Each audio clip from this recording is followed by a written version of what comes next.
Hello everyone. I'm very sorry there was a little bit of an issue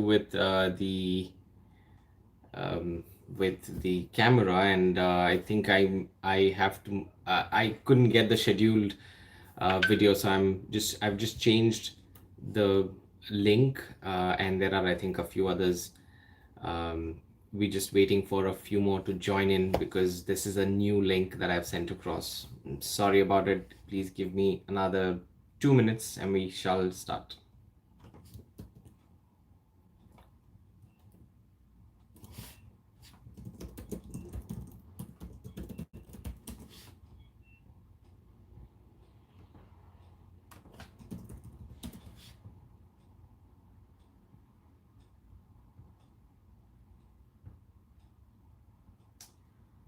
Okay, another 2 minutes, please.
Okay, I think we shall begin. Again, I'm extremely sorry. I apologize for the delay, for the start, a delay in the start. It was a little plan to include a PPT, but I'm technically not very savvy, so I'm missed a few things. However, I will try and cover as much as possible. So the plan for today is that we'll talk about the IELTS writing task 2, uh, and specifically about what is it that you can expect, the kind of questions that you will get, and what your approach should be. Now this is going to be the premise on which we will talk about, and we'll try and see if we can answer a few questions if I have time for some questions at the end. Although because this is a delayed start, I apologize again for that.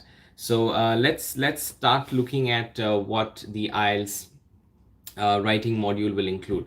Now, this will be the last test that you will find or that you will encounter on your IELTS LRW day. So remember, the listening, reading, writing happens on one day, while speaking may happen on the same day or before and or after.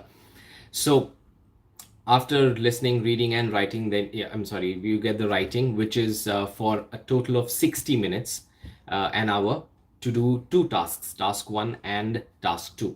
Now, the writing module for the academic candidates and the general candidate uh, will be a little different, because the academic candidates will get in task 1 will get a graph or a chart, and you have to summarize a report. However, for the general training module, you will get a letter that you need to write. However, there'll be a little difference. The only difference you'll find in task 2 is just in the questions, because otherwise task 2 is the same. The kind of questions that is asked is the same, which is an essay type question. So this video is will be helpful for people writing the general training module or the academic module, because we will just in general speak about the kind of questions that you may get and what your approach needs to be. Right, so with that in mind, let's look at how your the writing is scheduled. Now, you, like I said, 60 minutes is what you will get to complete task 1 and task 2, and it's suggested that you spend about 40 minutes for task 2 because it carries more marks, and task 1 is you spend about 20 minutes because it carries less marks. For the task 2, there's no really there's no like a particular format that you need to follow. Should you write task 1 or task 2? A lot of students ask me this, but it really doesn't matter. You could start with the task 1 or the task 2. For some people, it is good to just finish off the bigger question and then go to the smaller one. For some others, the smaller one's better, and then they write the bigger question. So I will leave that to you. My suggestion is to have a little bit of a practice so that you know what you're comfortable with and you can write that accordingly. Okay, so 40 minutes is what you will generally get, which will include your time for planning and everything. I mean, you can try and finish off task 1 quickly so that you have a little longer time for task 2. You could do that as well. However, remember, task 1 is also quite important, though it may carry lesser marks. Okay. All right, so let's begin with task 2. What is it that it is an essay question. You will be asked questions on, you'll be asked your opinion on various issues, various current issues. So you just need to write your opinion. There's no right or wrong answer. Please keep that in mind.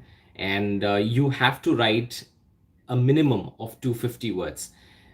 Please note this word limit. The minimum requirement of the word limit is very important, because anything less than that, you will surely lose some marks, and there's no upper limit on the number of words that you can write.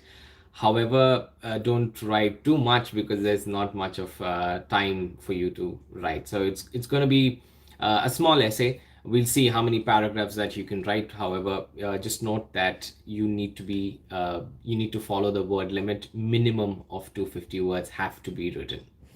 All right. Moving on, the kind of questions that you will get for the task 2, you will, like I said, an opinion-based questions are quite popular for this kind of questions, but there are different type of questions that you may get. So the first one, and quite common one, is the opinion essay question, which is primarily a question that asks you, to what extent do you agree? If you find such a sentence in the question, remember, this is an essay question. So an example of a opinion-based question, let me just read out this question for you. And so the question is, prevention is better than cure. Researching and treating diseases is too costly, so it would be better to invest in preventive measures. To what extent do you agree?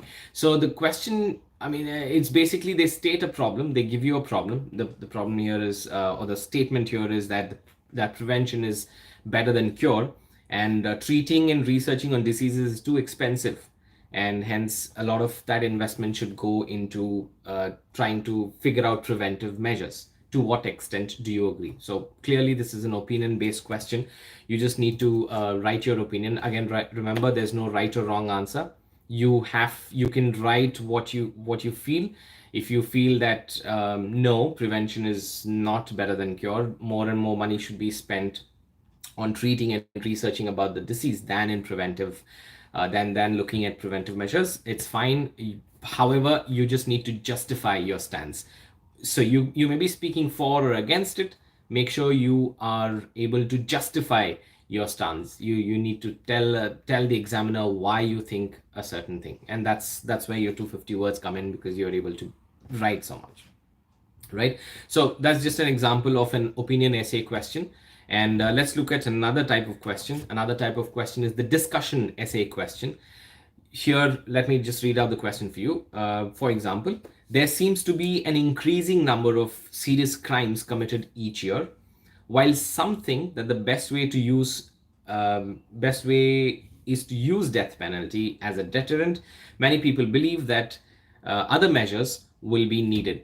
Discuss both sides. Now here, the question clearly states for you to discuss both sides. You are not really required to give an opinion. Your opinion could come out in your discussion of both these, or for or against this particular topic. So you could talk about one paragraph or two paragraphs, you could talk about death penalty and how that is important to make sure crimes don't happen. And another paragraph or two paragraphs, you could talk about how there could be other measures. You could have fines, or you could have other sort of punishments that will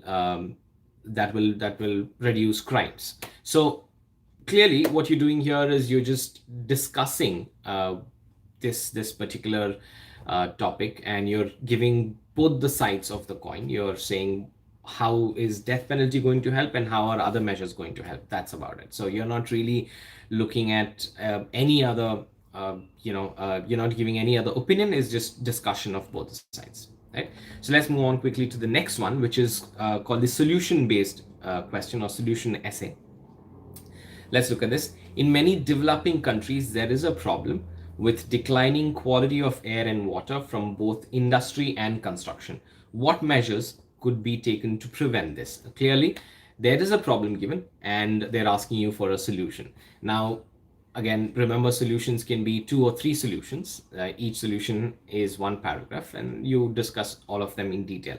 Now, there's really nothing to agree or disagree here, but you just basically tell your solutions, you whatever solutions you have. Again, remember, there's nothing right or wrong here. You don't have to be scientifically correct, or you don't have to quote journals or research magazines, etc., but it's just your opinion and how you are able to justify your stance. All right. The next one is the advantage disadvantage essay, another very popular kind of essay type you will find in the task 2. For example, it is becoming increasingly popular to have a year off between finishing school and going to university.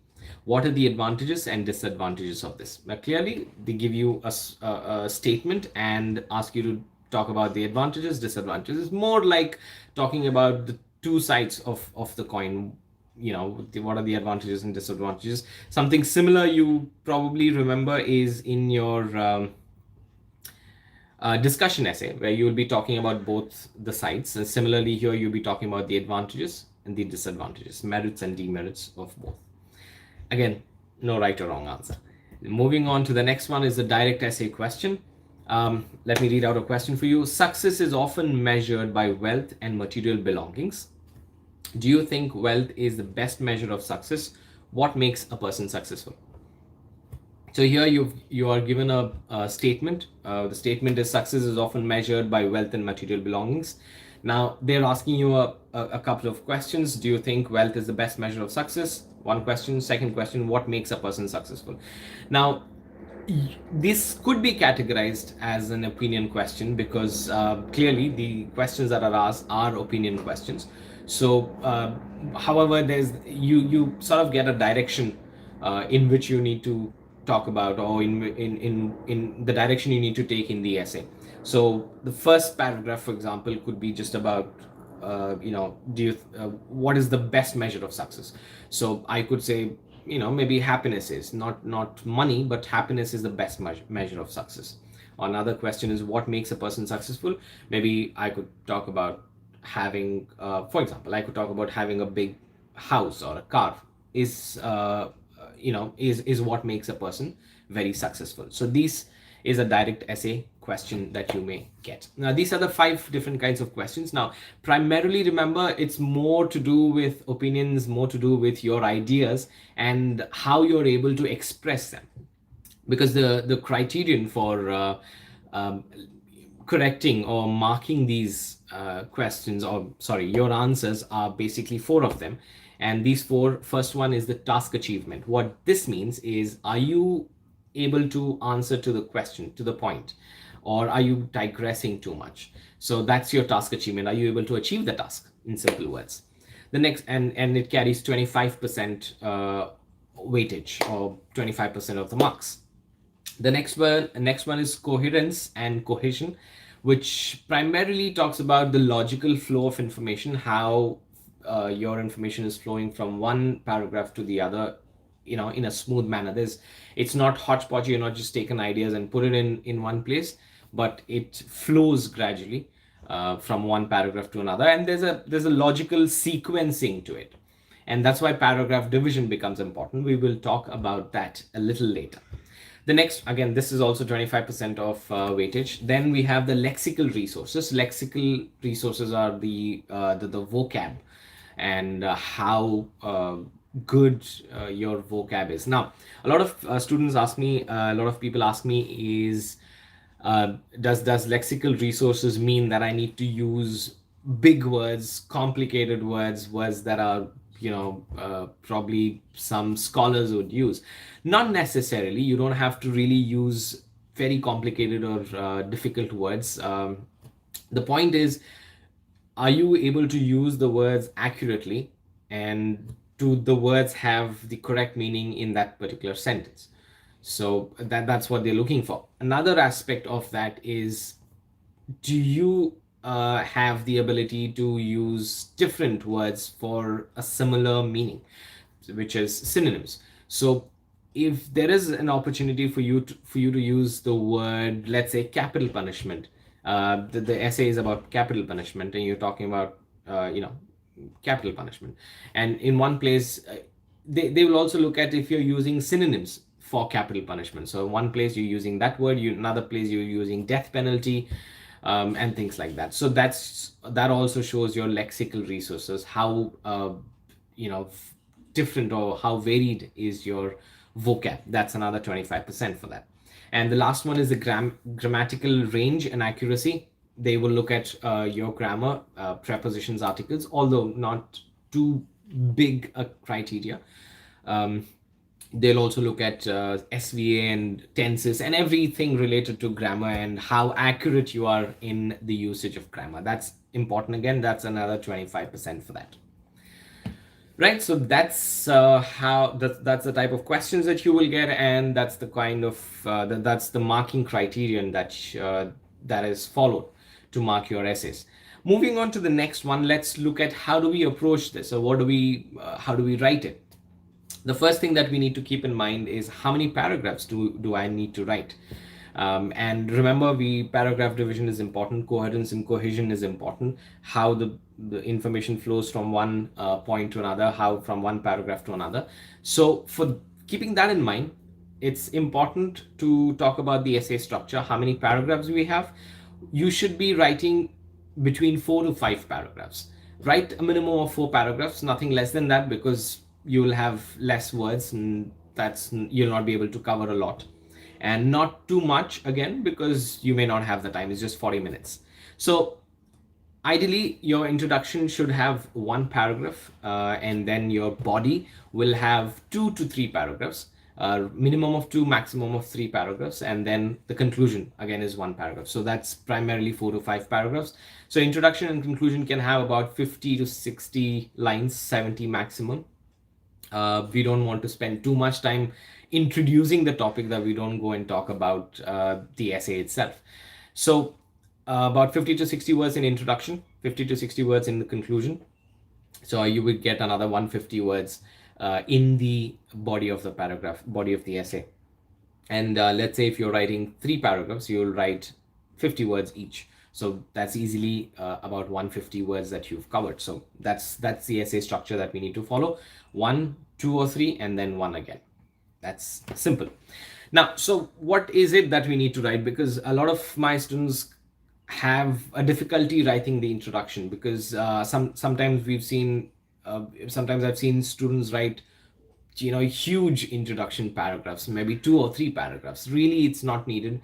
It just needs to be very crisp, short, and precise, and to the point. And so what you need to do with the introduction paragraph, like I said, just one, maybe about 6 to 7 lines.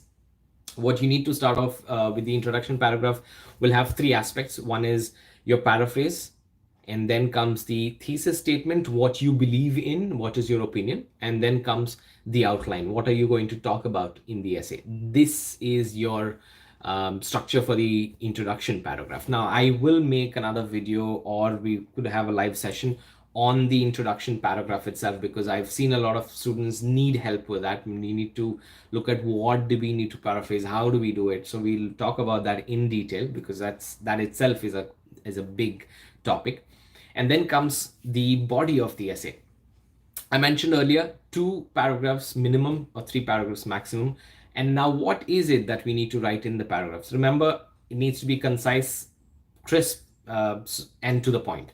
So please remember to write one point, one main point. Every paragraph should have one main point, and the remaining sentences need to be just your justification or your supporting points for that main point. So each paragraph will have one main point, and everything else is a supporting line for each one of them. We will discuss that in detail.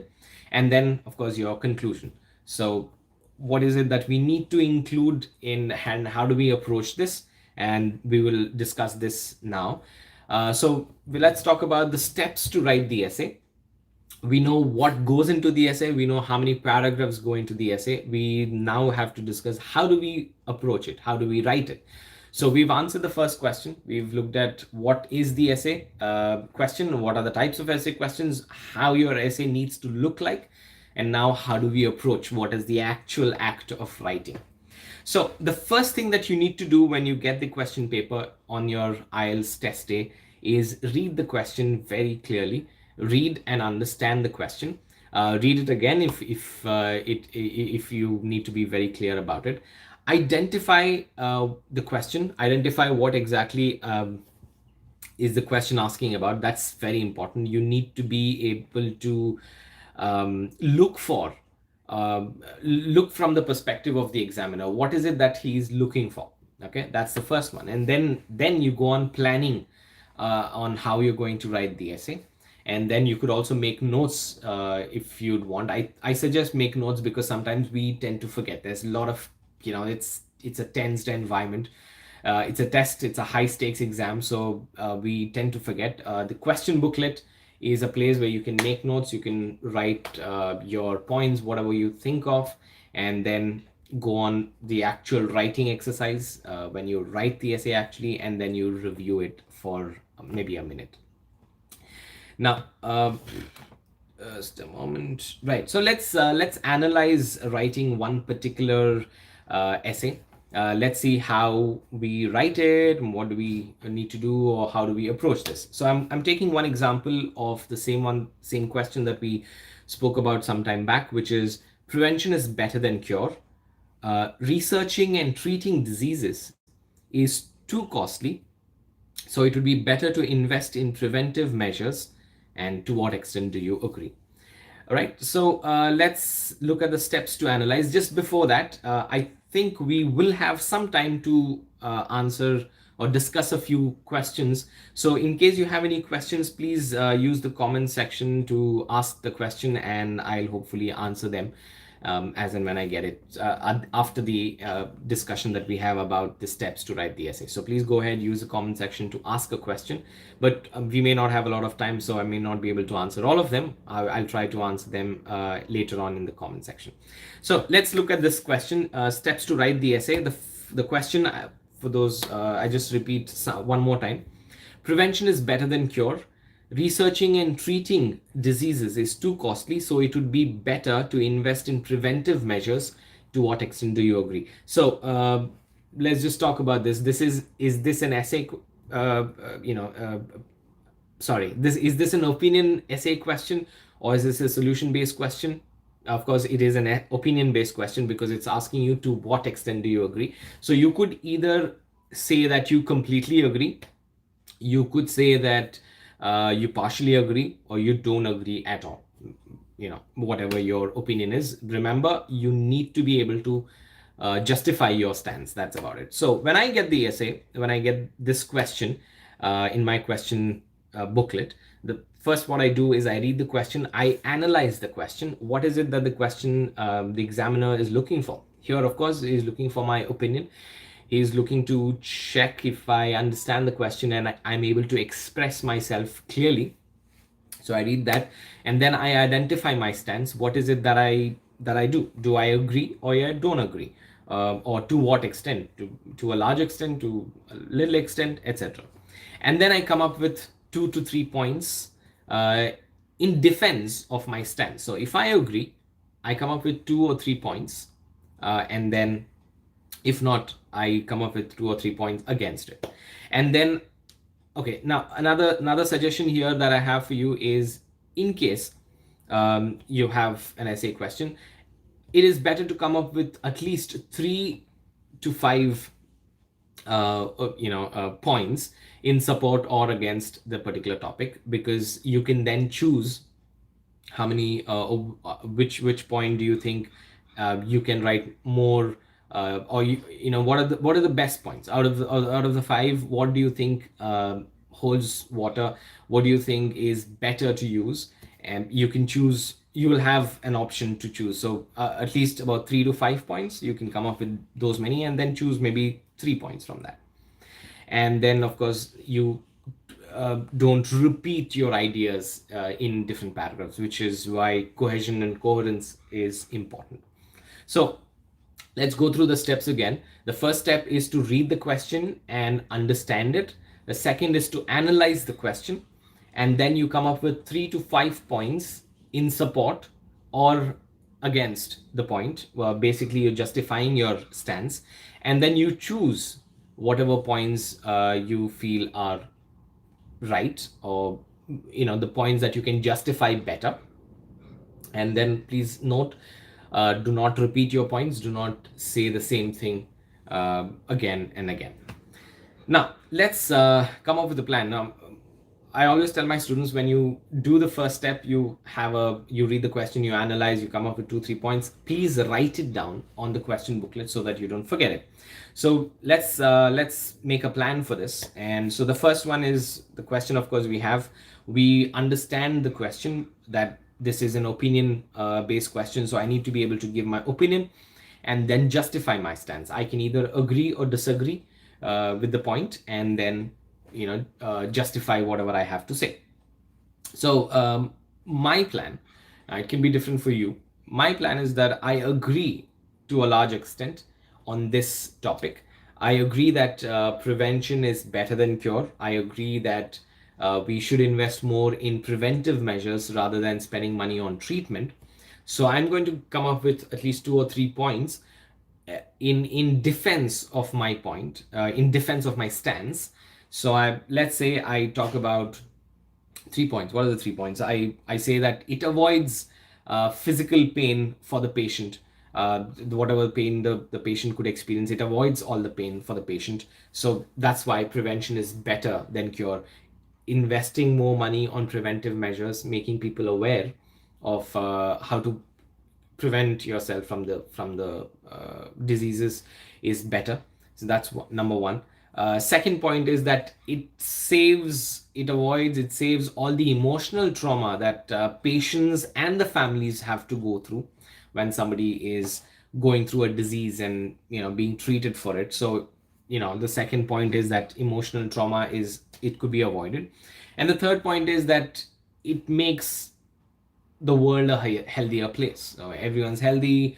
There's a lot of preventive measures. So the government is taking right measures. We're taking right measures. So the world is a healthy place. It's a nice place. It's a happy place, a utopian place, in fact. So, but then, yeah, that's just an essay. So it's fine. You can write what you want to. So these are my 3 points. Now, remember, I have 3 points. That means each point I will write one paragraph about one particular point. So it avoids physical pain that the patient could experience is my first point. And I'm going to write one paragraph about that. So I start off my sentence saying, firstly, I believe that prevention is better, or investing in preventive measures is better, because it saves the patients, it saves people, humans, from a lot of physical pain that they could experience when they undergo a treatment, or when they are affected by diseases and then they undergo treatment in the hospital. So it saves a lot of the physical pain. And you can go on maybe another 2-3 lines about why this is important. And then I come to the second paragraph. Another important point that I need to make is that it saves not just the patients but also the family members from all the emotional trauma that they go through. And that's why it's important to prevent diseases. And then the third point is that it makes the world a healthier place. And by making it healthy, it's a happy place. Everyone's happy, everyone's satisfied and contented with their lives. and we all can live with peace. So that's basically my points that I have for this particular question. So I write that and then I conclude saying, yeah, so to conclude, it is important to invest money in preventive measures. As we have seen, it prevents physical pain, the trauma, and makes the world a happier place. It is better to invest in this, and etc., etc. And please note that the conclusion should not have any new point, and don't make a new point in the conclusion, because in conclusion you're summarizing whatever you have discussed. So it's really not something that you will that's um, for you to make another point. It's not like, okay, I forgot writing about this particular point, let me add that in the conclusion. Please don't do that, because conclusion is not for you to introduce a new point. It's just for you to summarize whatever you've written, bring them all together and say, this is the reason why I think this preventive measures need to be more, and things like that. So that will be your step to complete the essay. Please remember, every paragraph will have a main point. As a practice for this, what you could do is, when you go back and read something, identify the main part of a paragraph. Now you can start off with, what is the summary of, let's say you're reading a newspaper article, or you're reading a magazine article, or you're reading anything. There is a piece. It could be an article, it could be a letter, or whatever. This article will have like a gist of it, the summary of it. That's the main point in that particular paragraph, or in the particular piece. That's what the entire essay, or that's what the entire article is talking about. One or two lines, main points, just the main points. And then inside that, every paragraph will have one main point again, one or two main points, and everything else is just the supporting point to it. So read a paragraph, try and understand what is it that this paragraph is talking about, what is the main point in this particular paragraph, and what are the supporting points in this paragraph.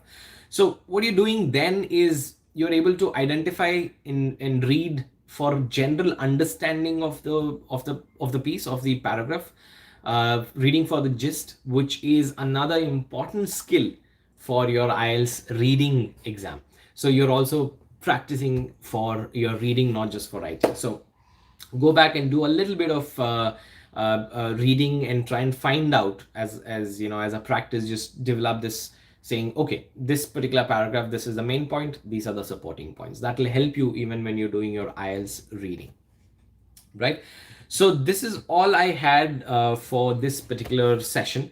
And what we shall close it here. If any of you has any question, you can ask right away, or we just close it right now. And in case you have questions later on, please use the comment section to ask questions. Okay. Suhas asks a question. Hi Farooq, how grades are given in task 2? Now in task 2, what happens is, your grading, like I mentioned, is divided into 4, or you're marked based on 4 criteria. So you have task achievement, which is 25%, and cohesion coherence is 25%. Lexical resources is 25%, and the last one is your grammatical range and accuracy. Remember, we spoke about task achievement, that are you able to achieve the task? Are you able to go ahead and answer to the point? You're not digressing too much. That's number one. And then comes the coherence and cohesion, which looks at, is there a logical flow into your answer. And then comes lexical resources, which is your vocab, how many the range of your vocabulary, and then grammar. So these are the areas that you are graded on, you're marked on, and with this they give you a particular score, and which is then converted into a band. So they have their own rubric, like parameters inside that, and then you have points. So uh, it primarily gets a little technical in simple words, as the rubric and then the parameters, the errors that you have, and how is it flowing into it. So it primarily is to do with a little bit of technicality over there. So we'll not get into that, but just remember, for us as somebody who's preparing for IELTS writing, it's important for us to follow these. Just remember to be on the point. Don't digress too much. Don't go away from the points. Then make sure there's a logical flow in the essay, and then that there's good vocab. Again, remember, vocab is not using big words, complicated words, but just using the right words at the right places, and also using different words as synonyms and things like that. And then, of course, last one comes the grammar. Grammar is also important because it carries 25% of the marks. I hope that has answered your question, Suhas. I don't really want to get into the technicalities of it, but remember that this is something that is important for us as somebody who's going to write the exam. These are the 4 criteria that you can keep in mind. Right? Great. You're welcome, Suhas. Well, that's it. If there are any other questions, if there are no any other questions, we can then stop. And please subscribe to my channel.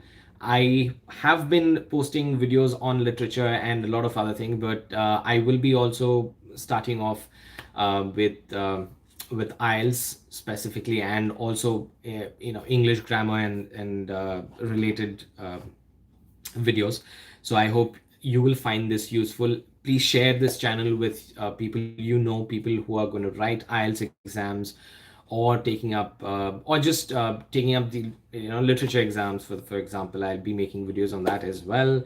And just I hope everybody finds this useful. Please make sure you practice a lot, because IELTS, it's very important for you to practice. Whatever tips we've discussed, strategies we've discussed, make sure you use them when you're practicing. And that's it. Thank you very much for joining in. I'm again sorry for the delay, because there's a little bit of technical issues. I'm not very technically savvy, so forgive me for that. But thank you very much for joining, and thank you very much for the patience. And see you around next time. Please subscribe to the channel, don't forget. And you can watch this video later on as well, whenever you want, because this will be there on YouTube. So thank you very much, and have a great evening.